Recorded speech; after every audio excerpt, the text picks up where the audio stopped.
Good morning guys. So ngayon nga ay 28 days na itong aking alagang broiler chicken. At ngayon ay magtitimbang ulit ako para makita kung nadagdagan ba ulit yung timbang nila. So nung timbang ako nung nakaraan ay 1.4 hanggang 1.5 yung timbang nila. So ngayon magtitimbang ulit ako para makita kung nadagdagan ulit sila ng bigat. Ayan guys, kukuha ulit tayo ng isang manok para maipakita ko sa inyo kung ilang kilo na sila ngayon.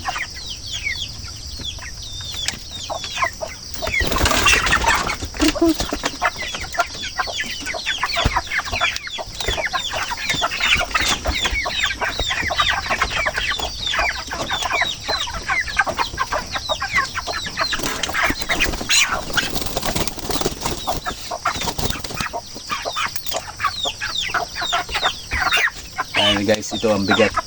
So ito, try natin kung ilang kilo yan. Anong laki.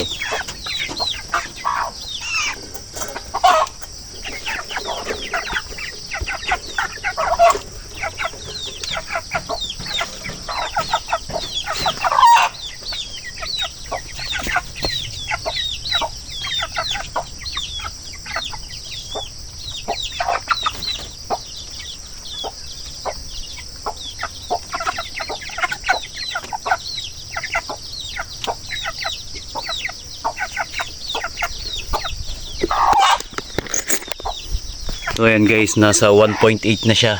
Ayan. Ayan, 1.8 na yung timbang nila. Ayan, malaki na tong isang to. So pwede ko na silang katayin sa 18. Kasi yun yung 1 month nila. Sa 18.